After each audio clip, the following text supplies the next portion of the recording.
Hello, dear parents. My favorite students of class 8 and competitive exams की तैयारी करने वाले दोस्तों। पिछले वीडियो में हमने स्टार्ट किया था reshaping India political map chapter 2 of class 8 SST, जिसमें हमने मिडिएवल पीरियड के बारे में बात की। इस चैप्टर का मेन जो मिनी टाइमलाइन है उसके बारे में डिस्कस किया। दिल्ली सल्तनत के बारे में डिस्कस किया था कि कैसे ये राइज हुआ था, कैसे ये खत्म हुआ था, इसके फीचर्स क्या थे। कुछ हमने इम्पोर्टेंट रूलर्स के बारे में बात की थी, जैसे अलाउद्दीन खिलजी, मोहम्मद बिन तुगलक, तैमूर का इन्वेजन जो 1398 में हुआ था, दिल्ली सल्तनत को किस किस से रेजिस्टेंस मिला था। उसके बाद हमने बात की थी विजयनगर एम्पायर और कृष्णदेव राय की। आज हम बात करेंगे इस वीडियो में मुगल्स और उससे आगे आने वाले टॉपिक्स की। तो सबसे पहले स्टार्ट करते हैं मुगल से। जैसे कि आप लोगों को पता है कि मैं किताब को एक एक लाइन रट के या रीड करके और फिर चैप्टर नहीं समझाता। मैंने अपने खुद के नोट्स आप लोगों के लिए बनाए हैं और हम इन नोट्स प्लस आपकी टेक्स्ट बुक की पिक्चर्स को देखते हुए इस चैप्टर को समझने की कोशिश करेंगे, वरना ये चैप्टर 10 वीडियो में भी खत्म नहीं होगा, बहुत लंबा चैप्टर है। तो चलिए स्टार्ट करते हैं मुगल्स। तो सबसे पहले मुगल्स में जो इंडिया में आए था वो था बाबर। बाबर का जो दौर था वो 1526 से लेके 1530 तक माना जाता है। और बाबर ने पहली बार इंडिया में तब एंटर किया था वो जब उसने पहली बैटल जो है पानीपत की जीती थी। हमें पता है पानीपत की 3 बैटल्स हुई थी, उनमें से पहली जो थी वो पानीपत में जब हुई थी वो इब्राहिम लोदी और बाबर के बीच में हुआ था। और बाबर ने इसको जीत लिया था, इब्राहिम लोदी को हरा दिया था using cannons and match locks. मतलब उसने तोपों की मदद से और बंदूकों की मदद से, उस टाइम जो बंदूक मौजूद थी उनकी मदद से इब्राहिम लोदी को हरा दिया था। और ऐसा कहा जाता है कि डिसेंडेंट है तैमूर का, ये बाबर जो है तैमूर के वंश का है और इसने मुगल एम्पायर को बनाया था। उसके बाद आया हुमायूं जो 1530 से लेके 1540 इन 10 साल तक बादशाह रहा था भारत का, और फिर 1555 से 1556 भी रहा था। अगर हुमायूं की बात करें तो बाबर की जो डेथ हो गई थी 1530 में, उसके बाद हुमायूं को बहुत स्ट्रगल करना पड़ा था उस एम्पायर को बनाए रखने में जो बाबर ने स्टार्ट किया था। इसका एडवांटेज लेते ही शेरशाह सूरी जो था एक अफगान लीडर, उसने सूर एम्पायर बहुत बड़े हिस्से पर, इंडिया के बहुत बड़े हिस्से पर उसने बना लिया था और उसमें कई सारे रिफॉर्म्स भी किए। हालांकि ये एम्पायर ज्यादा टाइम तक नहीं चला था और हुमायूं ने वापस जो चीज खोई थी, यानी कि जो हिस्सा खोया था, उसने वापस रिकैप्चर कर लिया। लेकिन इससे पहले क्या हुआ था, हीमू या हेमू भी कुछ लोग जानते हैं उसको नाम से, एक मिलिट्री कमांडर था या कह लो मिनिस्टर था, चीफ मिनिस्टर, वजीर था, जो लास्ट सूरी रूलर्स का वजीर था। उसने दिल्ली को कैप्चर किया था और उसने काफी छोटे समय के लिए दिल्ली पे राज किया था और हेमचंद्र विक्रमादित्य के नाम से उसने राज किया था। उसके बाद अकबर आया और अकबर ने उसको सेकेंड बैटल ऑफ पानीपत में हराया था। बाद में अकबर ने हेमचंद्र विक्रमादित्य को पकड़ा और उसको मार दिया और फिर से दिल्ली जो है मुगलों की झोली में चला। तो हुमायूं इस तरीके से 1530 से 1540 और फिर 1545 और 56 में वो लास्ट में मरने से पहले जो है उसने अपनी जो गद्दी थी वो वापस हासिल कर रही थी। अब बात करते हैं मोस्ट इम्पोर्टेंट या मोस्ट फेमस मुगल की, जो कि अकबर था। पहले अकबर जो है एक क्रूर शासक था, उसने चित्तौड़गढ़ को हमला किया था और 30,000 सिविलियंस वहां पर मार दिए गए थे। लेकिन क्रूर तो हर राजा था, जिस भी राजा को राजा बनना था या दूसरे स्टेट को अपनी स्टेट में मिलाना होता था उसको वहां जाके और इस तरह के किलिंग करनी पड़ती थी। तो अकबर भी कोई अलग नहीं था, उसने भी दूसरे राज्यों को अपने राज्य में मिलाने के लिए वहां पर अटैक किए, लोगों को मारा। लेकिन बाद में जो है उसने डिप्लोमेसी इस्तेमाल की और लोगों को मारने की बजाय उसने वहां की लोगों से शादियां की और जजिया कर जो लगा हुआ था उसको हटाया और सुलह कुल एक धर्म चलाया या एक कह लीजिए एक फेथ चलाया, जिसमें यूनिवर्सल पीस या पीस विद ऑल का जो है मेन आइडिया रखा। अब इसका नाम ही यही समझ में आ रहा है, सुलह। सुलह मीन्स जब हम लोगों के साथ दोस्ती करते हैं या झगड़े खत्म करते हैं, दैट बिकम सुलह। तो सुलह ए कुल, तो इस तरीके से ये एक जो है फेथ बनाया गया था। फिर उसने इनवाइट किया स्कॉलर्स को, बहुत जो समझदार लोग थे, और संस्कृत के टेक्स्ट को उसने ट्रांसलेट किया अपनी खुद की भाषा में। जैसे महाभारत हो गई, रामायण हो गई, क्योंकि वो संस्कृत में नहीं पढ़ सकता था, तो उसने इन सभी टेक्स्ट को अपनी खुद की पर्शियन लैंग्वेज में, फारसी में उसने इसको ट्रांसलेट करवाया। और बहुत ही अच्छा एफिशिएंट एडमिनिस्ट्रेशन था उसका। मनसबदारी सिस्टम क्या होता था, ये जो चीज थी अकबर ने 1571 में स्टार्ट की। और इसमें क्या होता था कि जो मनसब होते थे उसका एक्चुअल मतलब होता था रैंक। तो ये कुछ अधिकारियों को एक रैंक प्रदान करती थी, जो उसके वेतन और सैन्य दायित्व, यानी कि वो क्या क्या काम करेगा उसके हिसाब से निर्धारित होती थी। अब ये जो मनसबदारी सिस्टम है ये काम कैसे करता था, आइए इसके बारे में देखें। तो इसमें दो चीजें होती थी, एक जात और एक सवार। जात का मतलब होता था मनसबदार की निजी रैंक, जिससे उसकी तनख्वाह या उसकी सैलरी डिसाइड होती थी। सवार मतलब मनसबदार के पास कितने घुड़सवार सैनिक होंगे, ये बताता था। अब इसके क्या फायदे थे? मनसबदार बादशाह के लिए सेना तैयार रखते थे, जरूरत पड़ने पर बादशाह को सैनिक और सेवा देते थे। जैसे फॉर एग्जाम्पल, अगर किसी के पास 500 जात हैं और 300 सवार हैं, तो इसका मतलब ये है कि उसकी रैंक 500 है और तनख्वाह भी उसी हिसाब से होगी, और उसके पास 300 घुड़सवार सैनिक होंगे।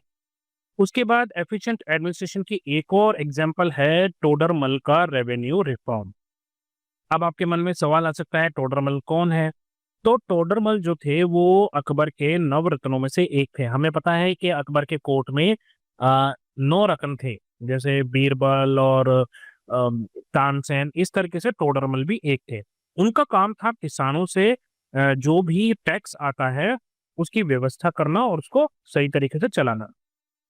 राजा टोडरमल जो है वो मुगल साम्राज्य के बहुत ही कुशल और ईमानदार मंत्री थे, और वे विशेष रूप से जो जमीन पर लगने वाला कर्ज है या कर है उसकी व्यवस्था सुधारने के लिए जाने जाते हैं। पहले व्यवस्था क्या थी? पहले जो टैक्स है उसकी कोई वो निश्चित तरीका नहीं था, जैसे मर्जी आया वैसे वसूल लिया था मनमाने ढंग से। टोडरमल ने क्या सुधार किया? उन्होंने जब्ती पद्धति को लागू किया। इसका क्या मतलब था? पूरा जितना भी साम्राज्य है उसकी जमीन को नापना और उसको क्लासिफाई करना। फिर उस जमीन को तीन श्रेणियों में या तीन कैटेगरी में बांटा जाता था, अच्छी, मध्यम और खराब। और जितनी फसल जिस जगह पर होती थी उसी के आधार पर उसका टैक्स लगता था। मतलब अगर तुम ज्यादा कमा रहे हो तो ज्यादा टैक्स दोगे, अगर तुम कम कमा रहे हो तो कम टैक्स दोगे। कितना अच्छा सिस्टम है ये। फायदे क्या था कि ये सभी के लिए एक तरीके से आप बोलो इसमें न्याय था, कहीं पर अन्याय नहीं था। किसानों को पता रहता था कि कितना टैक्स देना है, और सरकार की आमदनी भी इससे जो है वो एकदम सही होगी। टोडरमल की ये व्यवस्था कई वर्षों तक भारत के अलग अलग हिस्सों में अपनाई गई थी। अब यहाँ पर एक चीज और दे रखी है इन्होंने, जौहर क्या होता था। तो अगर आपने पद्मावत देखी होगी मूवी, तो उसमें जब एंड में अलाउद्दीन खिलजी कोर्ट के अंदर पहुंच जाता है, तो वहां पर जितनी भी औरतें हैं वो अपने आप को अग्नि को जो है सपुर्द कर देती थी, तो दैट इज कॉल्ड जौहर। तो उस टाइम क्या होता था, जितने भी टर्की को या मुगल आर्मीज जब किसी टेरिटरी को हासिल कर लेती थी तो वो औरतों को गुलाम बना लेते थे। और ऐसी कुछ एग्जांपल्स हैं जहां पर राजपूत औरतों ने एक फायर को, मास फायर को जो है उसको अपना लिया और जौहर कर लिया और अपने प्राणों की आहुति वहां पर दे दी। और जब इसी तरह अकबर ने जब चित्तौड़गढ़ का किला तोड़ दिया, जीत लिया, तो वहां पर जितनी भी राजपूत औरतें थी, क्वीन समेत, उन सब ने जौहर कर लिया था। उसके बाद बात करते हैं जहांगीर और शाहजहां की। तो अगर मैं जहांगीर के बारे में बात करूं तो जहांगीर जो है अकबर का बेटा था, और उसने अपने पिता के काम को आगे बढ़ाया। उसने साम्राज्य को और मजबूत किया, उसने और उसको बड़ा किया। उसने आर्ट और आर्किटेक्चर और बाग बनाने का बहुत शौक था उसे। कला का, चित्रकारी का और बाग बनाने का बहुत शौक था। जहांगीर के समय में जो मुगल पेंटिंग थी उसका बहुत ज्यादा विकास हुआ था।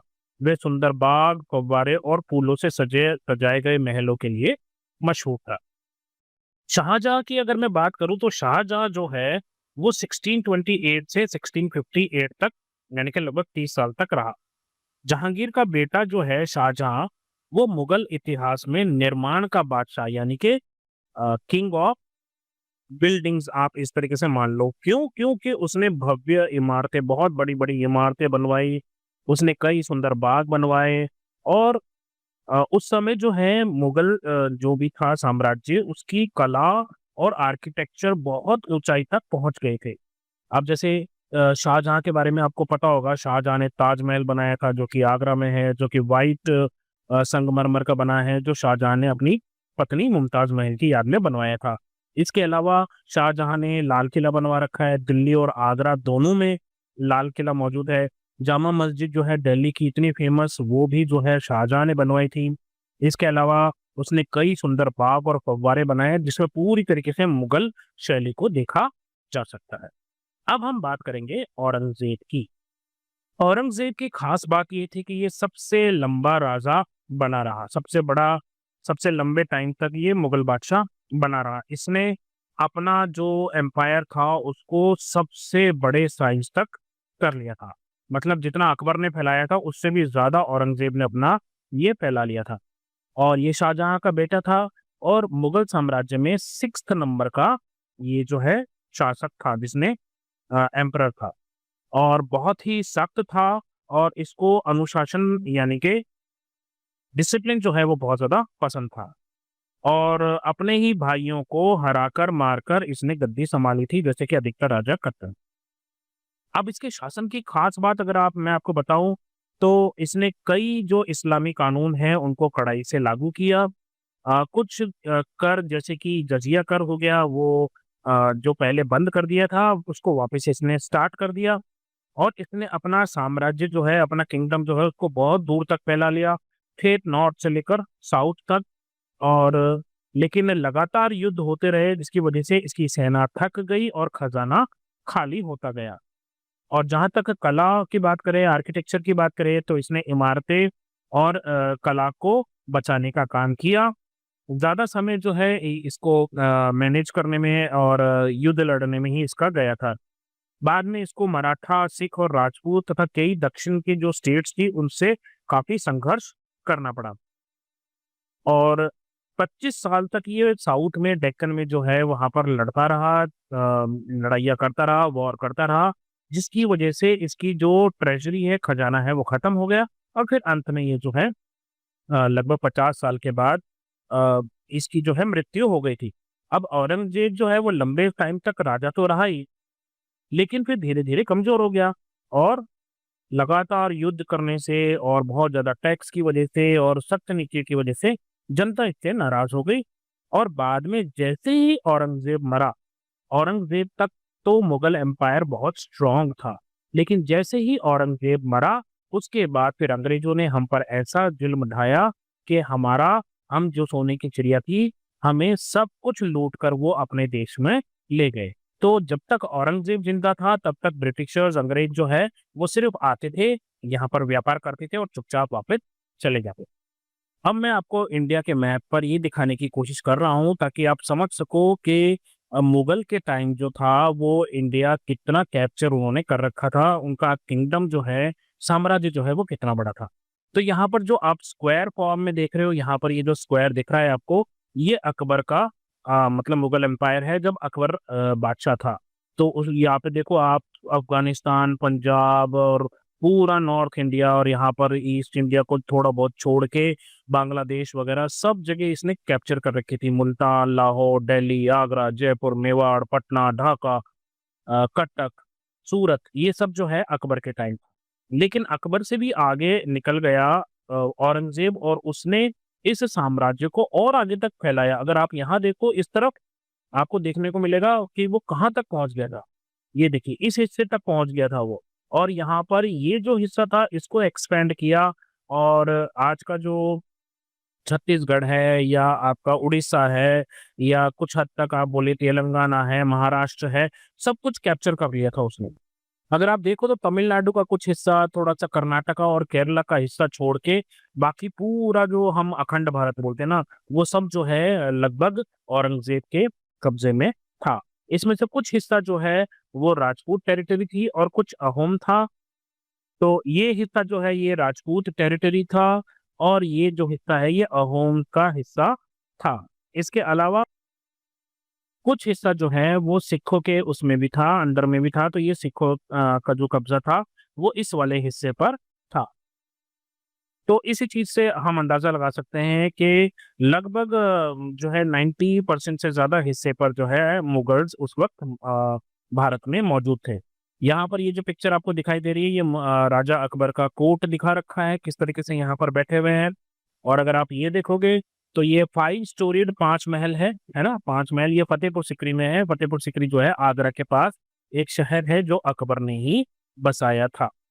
यहाँ पर अगर आप देख सकते हो तो ये औरंगजेब का कोट है और औरंगजेब के हाथ में अगर आप देख सकते हो तो यहाँ पर एक हॉक है, एक बाज की तरह ये देख रखा है।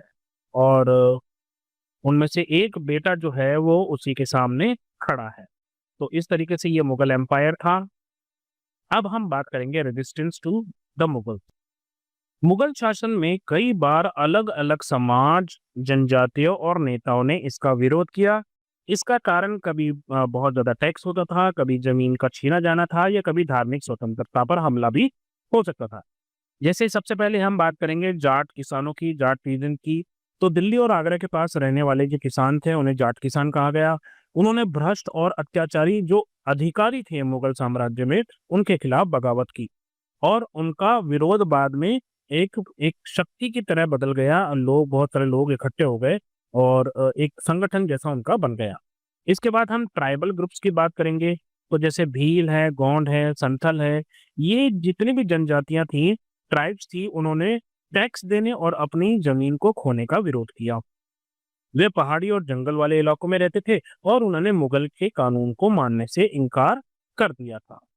इसके बाद हम बात करेंगे रानी दुर्गावती की, जो कि गोंड की रानी थी। इन्होंने जो है अकबर की आर्मी के साथ कई बैटल लड़ी और जब अकबर की सेना ने उनके राज्य पर हमला किया तो वो वीर गति को प्राप्त हो गई और जो है शहीद हो गए। ठीक है। उसके बाद हम बात करेंगे राजपूत में।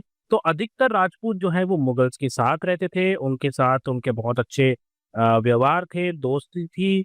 कई जो राजपूत राजा थे वो मुगल साम्राज्य में बहुत अहम पदों पर थे। वो उनको जैसे आप मान लीजिए सेनापति बना दिया जाता था या टोडरमल जी जैसे थे जो कि नवरत्नों में थे।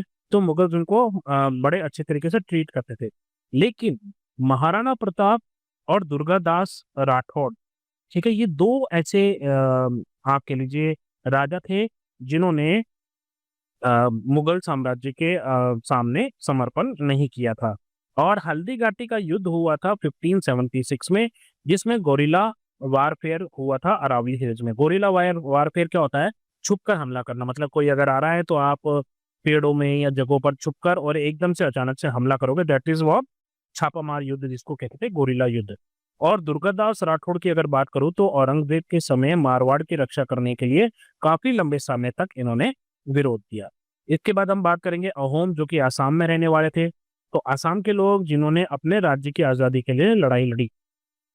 इसमें एक पाइक सिस्टम था। इसमें क्या था कि हर आदमी को अपनी जमीन के अधिकार रखने के लिए राज्य की सेवा करनी होती थी, जैसे सेना का काम करना होता था। तो लोगों को ये चीज जो है समझ में नहीं आती थी कि हम अगर किसान है तो हमें सेना में क्यों शामिल किया जा रहा है। इसके अलावा बैटल ऑफ सरायघाट ये 1671 में हुआ था। और अहोम सेनापति जो थे जिसका नाम था लाचित बोरफुकन, उन्होंने लगभग 30,000 सैनिकों वाली मुगल सेना को ब्रह्मपुत्र नदी में मतलब हरा दिया था।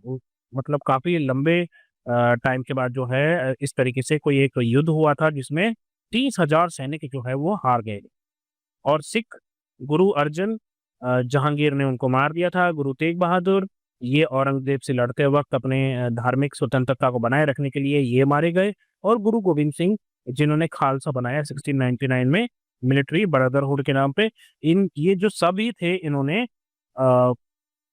मुगल्स को रेजिस्टेंस दिया। अब अगर हम एडमिनिस्ट्रेशन को लेकर दिल्ली सल्तनत और मुगल एडमिनिस्ट्रेशन की बात करें तो दिल्ली सल्तनत में जो सुल्तान है वही एब्सोल्यूट रूलर होता था और उसका काउंसिल ऑफ मिनिस्टर होते थे, लेकिन जो भी काम है, जो भी हुक्म है वो सुल्तान ही देता था, वही सोचता था, वही सब करता था। और इसमें इतना सिस्टम था, मतलब जो नोबल थे वो टैक्स कलेक्ट करते थे और पोस्ट जो है वो हेरिडिटरी नहीं होती थी, मतलब ऐसा नहीं है कि राजा का बेटा राजा और मंत्री का बेटा मंत्री, ऐसा नहीं था। मुगल एडमिनिस्ट्रेशन की बात करें तो ये ज़्यादा जो है एक तरीके से आप कह लो ज़्यादा ऑर्गेनाइज्ड था। दीवान जो है वो पैसे का लेकर जो का रखते थे, मीर बख्शी या आर्मी का ध्यान रखते थे, खाने समन ये ट्रेड और पब्लिक वर्क्स करते थे, और सद्र जो है वो जस्टिस और रिलीजन की बातें करते थे। तो ऐसा नहीं है कि एक ही आदमी सब कुछ कर रहा है, हर एक का काम जो है बहुत ही सफाई से बता रखा हुआ है। मनसबदारी सिस्टम के बारे में हमने डिस्कस कर ही लिया, जहाँ पर ट्रूप्स और हॉर्सेस जात और घुड़सवारों के दम पर तय होता था कि किसको क्या जागीर मिलेगी, या तो उनको पैसा मिलता था या उनको लैंड मिल जाती थी बदले में। टोडरमल के रिफॉर्म के बारे में हमने डिस्कशन कर लिया। आगे बढ़ने से पहले कुछ पिक्चर्स देख लेते हैं। ये एक रानी दुर्गावती का स्टैचू है, यहाँ पर बनाया हुआ है। इस पिक्चर में आपको दिखाने की कोशिश की है कि बैटल ऑफ हल्दीघाटी जो हुआ था वो किस तरीके से लड़ा गया होगा, ये इस तरीके से यहाँ पर दिखाया जा रहा है। और ये मेवाड़ का एम्बलम है, जहाँ पर भील वॉरियर जो है वो लेफ्ट साइड में है और इस तरफ है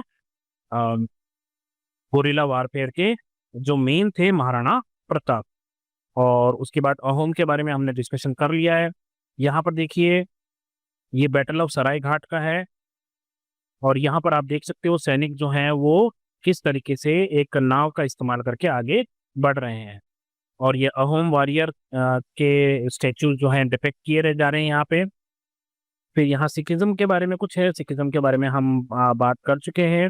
ये गुरु गोविंद सिंह जी का मिनिएचर पेंटिंग, और इस तरीके से यहाँ पर जो है चीफ डायनेस्टीज के बारे में बात की जा रही है। तो ये बहुत ही अच्छा एक माइंड मैप बनाया गया है, इस माइंड मैप को आप देखकर और बात कर सकते हो। और जो है जहाँ तक सवाल है डायनेस्टीज का, तो आप इससे डायनेस्टीज के बारे में बात कर सकते हैं। एडमिनिस्ट्रेशन के बारे में हमने बात कर ली है, और अब हम आगे बढ़ेंगे और पीपल लाइव्स के बारे में बात करेंगे। चलिए बात करते हैं पीपल्स लाइव एंड इकोनॉमी के बारे में। तो उस समय ज़्यादातर लोग जो हैं वो एग्रीकल्चर पर डिपेंडेंट थे। क्या उगाते थे? जैसे वो राइस उगाते थे पानी वाले इलाकों में, वीट उगाते थे ठंडे और सूखे इलाकों में, पल्सेस यानी कि दलहन उगाते थे, जैसे मसूर हो गया, मूंग की दाल हो गई, चना हो गया, शुगर केन उगाते थे, कॉटन यानी कि कपास, और मसाले उगाते थे। तो कपास उगाते थे वो कपड़ों के लिए, स्पाइसेस उगाते थे काली मिर्च, इलायची, लौंग, ऐसी चीजें। जहां तक इरिगेशन की बात है तो कुएं थे, तालाब थे, नहरें और बड़ी बड़ी टंकियां बनाई जाती थी। और इरिगेशन के जो साधन थे उन उनमें बढ़ोतरी से फसलों में ज्यादा अच्छा सुधार होता था, वो अच्छी होती थी और प्रोडक्टिविटी ज्यादा बढ़ गई थी। एक डायग्राम मैं आपको यहाँ दिखाना चाहता हूँ। ये है पर्शियन व्हील। इसमें आप देखिए ये व्हील है, वैसे आजकल ये आपको दिखाई दे जाएगा, और इस पे कुछ मटके बंधे हुए हैं और ये इस तरीके से घूमता है। और फिर इसमें से पानी जो है इरिगेशन के लिए इस्तेमाल होता था। बात करें अगर क्राफ्ट और ट्रेड की, तो खेती के साथ साथ लोग जो है वो क्राफ्ट और जो है ट्रेड में भी काम करते थे। टेक्सटाइल में काम करते थे, जैसे कि मलमल या रेशम या सूती कपड़े बनाना।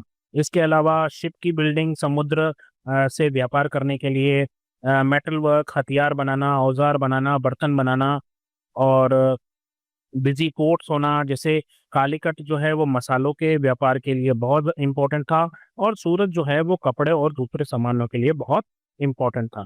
इसके बाद है हुंडी सिस्टम। अब ये एक तरीके का आप कह लो ओल्ड बैंकिंग सिस्टम है। इसमें क्या होता था, व्यापारी जो है दूर दूर से पैसे लाने की बजाय हुंडी नाम के कागज रखते थे, और जहां जाना होता था वहां के व्यापारी को इस हुंडी को देखकर पैसे देते थे, यानी बिना नकद पैसा लिए सुरक्षित लेन देन हो जाता था। और जहां तक टेम्पल्स की बात है, रिलीजियस और इकोनॉमिक हब्स थे, मार्केट थे, इरिगेशन थी, शेल्टर था। वेल्थ जो है वो रूलर्स के पास ही रहती थी, नोबल्स मर्चेंट्स के पास भी होती थी, पीजन जो है वो हमेशा ओवर टैक्स्ड ही रहते थे। अब ये आया आपकी सबसे इम्पोर्टेंट चीज इस पूरे चैप्टर की, क्विक रिवीजन टेबल रूलर्स और उनकी अचीवमेंट के बारे में। चैप्टर यहाँ पर आपका कंप्लीट हो गया है, लेकिन हम फटाफट से इसकी एक क्विक रिवीजन करेंगे ताकि हमें याद आ जाए कि हमने फर्स्ट वाले वीडियो और सेकंड वाले वीडियो में क्या-क्या किया। दिल्ली सल्तनत 5 डायनेस्टी थी, इसमें 1206 से लेके 1526 तक इन्होंने अपनी टेरिटरी को एक्सपेंड किया, बिल्ड किया दिल्ली एज सेंटर और इंट्रोड्यूस किया इक्ता सिस्टम। डिक्लाइन क्या हुआ? पॉलिटिकल इंस्टेबिलिटी की वजह से, कई सारे इन्वेजन्स की वजह से और रिबेलियंस की वजह से। उसके बाद हमने बात की थी अलाउद्दीन खिलजी की, 1296 से लेके 1316 तक मंगोल्स को डिफीट किया था इसने कई बार, एक्सपेंड किया साउथ में और मलिक काफूर को रेड किया था। हैवी टैक्सेशन और क्रूएल्टी की वजह से ये खत्म हुआ। मोहम्मद बिन तुगलक 1325 से 1351 तक लार्जेस्ट टेरिटरी थी इसके पास, टोकन करेंसी इसने इस्तेमाल की थी और इसने कैपिटल को शिफ्ट कर दिया था दिल्ली से दौलताबाद। पुअर प्लानिंग और रिवोल्ट की वजह से ये खत्म हो गया। फिर हम बात करेंगे विजयनगर की, जिसमें कृष्णदेवराय के बारे में हमने डिस्कस किया था और ये जो है गोल्डन एज थी, लिटरेचर, ट्रेड और विट्ठल टेम्पल इसी दौरान बने थे और तालिकोटा में जो है इसको डिफीट कर दिया गया था। बाबर जो है 1526-1530 4 साल तक ये मुगल बादशाह बना रहा। मुगल एम्पायर को इसी ने बनाया था और फिर ये काफी छोटे टाइम तक बना रहा। अकबर 1556 से लेके 1605 एक्सपेंड किया अपना एम्पायर को, बहुत ज़्यादा टॉलरेंस किया इसने, दूसरे धर्मों को भी इज्जत दी और एडमिनिस्ट्रेशन इसका शानदार था। लेकिन बहुत सारे युद्ध लड़ने की वजह से इसको काफ़ी नुकसान हुआ। औरंगज़ेब प्रोबेबली मोस्ट फेमस अच्छे कारणों की वजह से या बुरे कारणों की वजह से औरंगज़ेब अकबर के बाद शायद सबसे ज़्यादा फेमस था। हालाँकि शाहजहाँ कम नहीं था, उसने ऐसी-ऐसी इमारतें बनाकर हमारे लिए छोड़ रखी है, जो 500 साल बाद आज भी वैसी की वैसी ही टिकी हुई है। हमारे पुल जो है वो 2 दिन में गिर जाते हैं, लेकिन उसके बनाए हुए 500 साल पुरानी चीज़ें आज भी मजबूती से खड़ी है और इतनी भारी-भारी चीज़ें। अगर हम बात करें औरंगज़ेब की 1658 से 1707 तक लार्जेस्ट एक्सपेंशन था इसका, बहुत स्ट्रिक्ट इस्लामिक पॉलिसीज़ थी। डेक्कन वार की वजह से इसका खजाना खाली हो गया और औरंगज़ेब के मरने के बाद अंग्रेज़ों ने हमें दबोच लिया था। इस चैप्टर में डिस्कस की गई इंपॉर्टेंट वर्ड्स, जिजिया जो कि टैक्स था नॉन मुस्लिम पर, सुलह कुल एक peace with all the religions, एकता जो है लैंड ग्रांट करने का ताकि टैक्स कलेक्ट हो सके। मनसब हमने ऑलरेडी बात कर चुके हैं, मुगल ऑफिसर का रैंक होता था। जागीर जो उनको रेवेन्यू मिलती थी, उनको जो जमीन मिलती थी बदले में वो, paik system, home labour for land system और hundi bill of exchange early banking का ये था एक एग्जाम्पल। तो यहीं पर दोस्तों आपका ये चैप्टर कंप्लीट होता है, फर्स्ट और सेकंड वीडियो, 2 वीडियो में ही हमने पूरा चैप्टर कंप्लीट कर लिया। अगर कुछ रह गया हो तो आप कमेंट में ज़रूर मुझे बताएँ। तो अभी के लिए बस इतना ही, अपना ध्यान रखें, मम्मी-पापा का कहना मानें और जब भी कोई प्रॉब्लम हो तो नॉक कीजिए, बोलिए हेलो अध्यापक, take care, bye bye, have fun, all the very best.